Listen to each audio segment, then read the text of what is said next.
बिस्मिल्लाहिर्रहमानिर्रहीम। अस्सलाम वालेकुम। आपका दोस्त सलमान हैदर। दुआ है परवरदिगार से कि उसने आपको और आपके अहले खाना को अपनी हिफ्ज़ व अमान में रखा हो। जितने में उतनी बातें। कुछ लोग कहते हैं कि इमरान खान साहब जेल में बिफर गए हैं और बहुत जज्बाती हो गए। मैं कहता हूँ नहीं, इमरान खान साहब जेल में बहुत होश में हैं और बहुत अक्लमंदी से फैसले कर रहे हैं।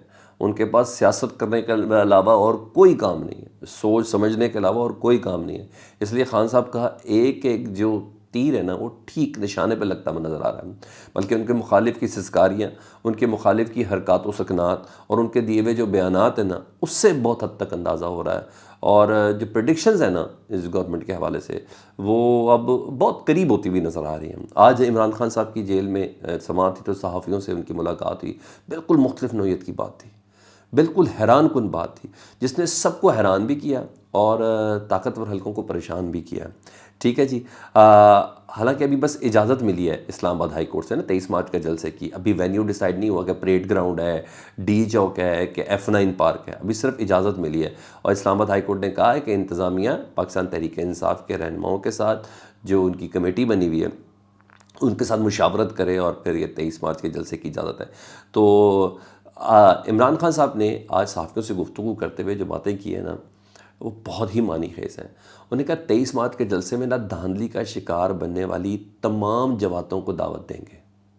यानी पाकिस्तान तहरीक इंसाफ की क़यादत के साथ वो तमाम जमातें मौजूद होंगी जिन्होंने कहा है कि मुल्क में धांधली हुई है। जमात इस्लामी समझ आती है, GDA समझ आती है, ठीक है, शेख रशीद भी समझ आती है। उन्होंने कहा शेख रशीद भी होगा।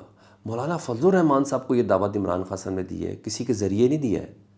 खान साहब ने बसत खुद दी है ज़मानत, बराह रास्त उन्होंने ये दावत दी है कि उन्होंने कहा है कि धांधली का शिकार होने वाली तमाम जमातों को दावत देंगे। शेख रशीद को भी बुलाएंगे जिनको उन्होंने सीट एडजस्टमेंट नहीं की और शेख रशीद का ये दावा है कि उनको बदतरीन धांधली के साथ रावलपिंडी से हराया गया है। और तो उन्होंने कहा मौलाना फजलुर रहमान साहब जो KPK में धांधली का इल्ज़ाम लगा रहे कि उनका मैंडेट चोरी हुआ है, ठीक है जी, उनको भी उन्होंने कहा जलसे में शिरकत की दावत देंगे। खान साहब कहते हैं मुझे ये तो नहीं पता मेरी दावत पे मौलाना फजलुर रहमान आएंगे या नहीं आएंगे। वैसे अगर मौलाना साहब आ जाए ना तो तमाम अंडरस्टैंडिंग बढ़ के रह जाएगी, बल्कि तमाम अंडरस्टैंडिंग की ऐसी तैसी हो जानी है अगर ये हो जाए। क्योंकि ये आम किसी ज़रिए से दावत नहीं है ना, ये इमरान खान साहब खुद बराह रास्त अल्फाज हैं उनके कि मौलाना फजलुर रहमान को 23 मार्च के जलसे में धांधली के खिलाफ एहतजाज पर दावत दूँगा। इसके अलावा वो मज़ीद इमरान खान साहब क्या कह रहे हैं, जाहिर बात है कुछ इन्फॉर्मेशन कोई चीज़, बहुत सी चीज़ें होती हैं सर, बहुत सी चीज़ें आपको बताता हूँ अंदर होकर बंदा बाखबर होता है, ये ज़रूरी नहीं होता बाहर से उनको पता चल रहा हो। तो इसके बहुत से तरीके भी होते हैं, सोर्स भी होते हैं। नहीं तो अलीमा खान साहबा की गुफ्तगू सुन ले तो आपको बहुत चीज़ें समझ आ जाएंगी। इसके अलावा उन्होंने कहा है मैं 5 से 6 माह मज़ीद जेल में रहूँगा, इमरान खान साहब कहते हैं। और उसके बाद ये हुकूमत जो है ना नून लीग की, ये ख़त्म हो चुकी होगी, नून लीग की और पीपल्स पार्टी की हुकूमत ख़त्म हो चुकी होगी। उन्होंने कहा शरीफ फंस चुके हैं, यानी नवाज़ शरीफ, शहबाज शरीफ, मरीम शरीफ, उन्होंने कहा ये सब फंस चुके हैं।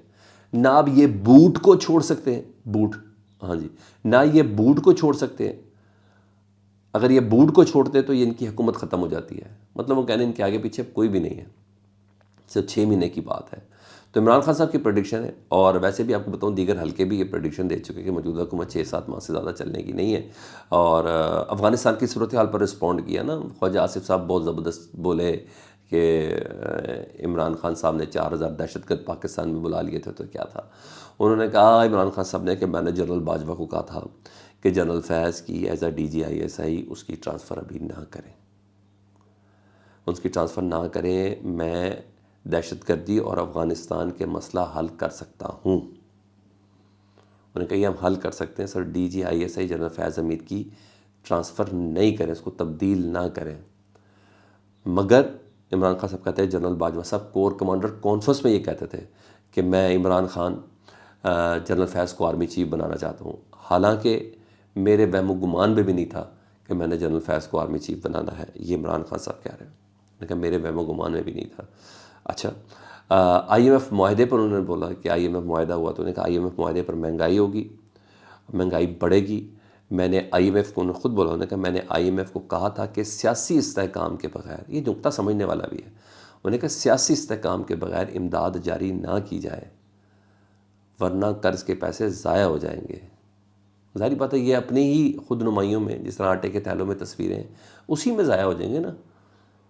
फोका और हॉलो काम होगा, 1-2 प्रोजेक्ट्स भी होंगे, डेफिनेटली होंगे। تو یہاں انہوں نے کیا، اور عمران خان صاحب کی یہ گفتگو جناب بڑی زور کی گفتگو ہے. جی ہاں. علی امین گنڈا پور، آپ کو پتہ ہے الیکشن کمیشن نے ان کو 2 نوٹسز جاری کیے ہوئے تھے. ایک گوشوارے جاری نہ کرنے پر ان کا چیلنج کیا ہوا تھا، اور بلکہ ان کی نااہلی کا نوٹس جاری تھا کہ انہوں نے کوئی چیز پراپرٹی بیچی تھی وہ گوشوارے میں ظاہر نہیں کی تھی. دوسرا اور بھی ان کے تھے مقدمے جس میں 9 مئی سے بھی متعلق تھے. تو علی امین گنڈا پور نے ان کو پشاور ہائی کورٹ میں چیلنج کر دیا تھا. تو پشاور ہائی کورٹ نے علی امین گنڈا پور کے حق میں، کے پی کے وزیر اعلیٰ کے حق میں فیصلہ جاری کیا ہے. انہوں نے کہا الیکشن کمیشن کو کسی بھی کارروائی سے روک دیا پشاور ہائی کورٹ نے، اور اس لاجک کے ساتھ بولا ہے کہ آپ نااہلی کی کارروائی نہیں کر سکتے، کیونکہ سپریم کورٹ کا یہ فیصلہ ہے کہ الیکشن کمیشن کے پاس اختیار ہی نہیں ہے کسی کو صادق اور امین کا تعین کرنے کا. اب دیکھتے ہیں الیکشن کمیشن صبر کرتی ہے یا الیکشن کمیشن سپریم کورٹ جاتی ہے. بہرحال پشاور ہائی کورٹ نے کہا ہے صبر کریں، اتنی کالیاں نہ مچائیں. اسلام آباد ہائی کورٹ علیحدہ ذلیل کر رہی ہے، کیسی جلدی کیا تھی رات کو 10 بجے تک عدالتیں کھولنے کی. ادھر الیکشن کمیشن کو پشاور ہائی کورٹ کر رہی ہے. میرا خیال ہے نشان نظر نہیں آ رہے، لال سب کی ہیں، مجھے ایسا لگتا ہے. اچھا جی. اور عمران خان اور شیخ رشید صاحب کے اوپر بھی 2 مقدمات تھے. عمران خان صاحب تو اب 198 رہ گئے تھے نا کل کے 2 مقدمات کے بعد. آج 2 مزید مقدمات عمران خان صاحب کے اوپر ختم ہو گئے، تو 196 اب رہ گئے. تھانہ بارہ کاؤ میں تھا جی، توڑ پھوڑ احتجاج کا مقدمہ تھا جی، اور عمران خان صاحب نے اس کی جی آئی ٹی میں بھی پیش ہوئے تھے. اور آج یہ دونوں مقدمات عمران خان صاحب کے اوپر سے ختم ہو گئے جی. ان کو بری کر دیا گیا ہے عمران خان صاحب کو اور شیخ رشید صاحب کو بھی. تو کل کے 2 مقدمات اور آج کے 2 4 مقدمات ختم ہو گئے ہیں. اب اچھی ڈیولپمنٹ ہے نا، پازیٹیو ڈیولپمنٹ ہے کہ سچ اپنا راستہ بتا رہا ہے، اور آہستہ آہستہ سچ اپنا راستہ بتا بھی رہا ہے اور دکھا بھی رہا ہے. سچ ہے نا سر، کیا دنیا میں 2 ہی چیزیں ہیں، یا تو آپ جیت جاتے ہیں یا آپ سیکھ جاتے ہیں. مجھے تو جیت اس میں عمران خان صاحب کی لگ رہی ہے، پتہ نہیں سیکھتا کون ہے. بہرحال یہ سب چل تو رہا ہے. آگے آپ کو بتاؤں جی، جنرل فیض حمید صاحب کے بھائی جو تھے نجف حمید صاحب کو، ان کو کل بڑے ڈرامائی طریقے سے نا ان کو گرفتار کیا گیا تھا. پہلے گرفتار ہوئے، پھر وہ نکل گئے، پھر دوبارہ ان کو گرفتار کیا گیا تھا. 2 دن کا ان کا جوڈیشل ریمانڈ تھا. آج عدالت نے ان کو پیش کر دیا. جب عدالت نے ان کو پیش کر دیا تو ہائی کورٹ نے ان کا بعد از گرفتاری ضمانت بھی منظور کر لی ہے. اہم ڈیولپمنٹ یہ اس وجہ سے ہے کہ اینٹی کرپشن نے آج ان کی ضمانت میں کے حوالے سے کسی قسم کی قطغن بھی نہیں ڈالی، کوئی مخالفت بھی نہیں کی. تو اس کا مطلب ہے 2 دن رکھنے کا کیا مطلب ہے؟ کوئی میسج دینا تھا جنرل فیض حمید صاحب کو، ساری فیملی کو پریشان کیا جاتا نا، کوئی میسج پاس ہونا تھا، کیا تھا. بہرحال ساری کوئی چھوٹی بات تو نہیں ہے نا. سابق ڈی جی ISI کے بھائی ہیں، اور وہ بھی بڑے بھائی ہیں، وہ باپ کی جگہ ہوتا. تو شاید یہ کوئی پیغام تھا جو پہنچ گیا. آپ کو کچھ اور لگتا ہے مجھے کمنٹ سیکشن میں ضرور بتائیں. اچھا آگے عمر ایوب صاحب، آپ کو پتہ ہے پاکستان تحریک انصاف کی طرف سے وزیر اعظم کے کینڈیڈیٹ بھی تھے، اور اہم بات کی ترجمان بھی ہیں، چیف آرگنائزر بھی ہیں. تو انہوں نے کہا کہ جی یہ فاشسٹ حکومت چھوڑ کر بھاگ چکی ہے میدان کو. جب تک عمران خان صاحب جیل میں ہے نا، کسی قسم کے کوئی مذاکرات نہیں ہو سکتے. مطلب لائن ایک ڈرا کر دی گئی ہے کہ عمران خان صاحب کے جیل سے باہر آنے کے بعد ہی مذاکرات کسی قسم کے ہو سکتے ہیں. اور جب یہ کہہ رہے ہیں تو اس کا مطلب ہے کہ رہائی پھر کوئی بات ہوگی بھائی. مجھے تو یہی لگ رہا ہے اگر وہ یہ بات کر رہے ہیں.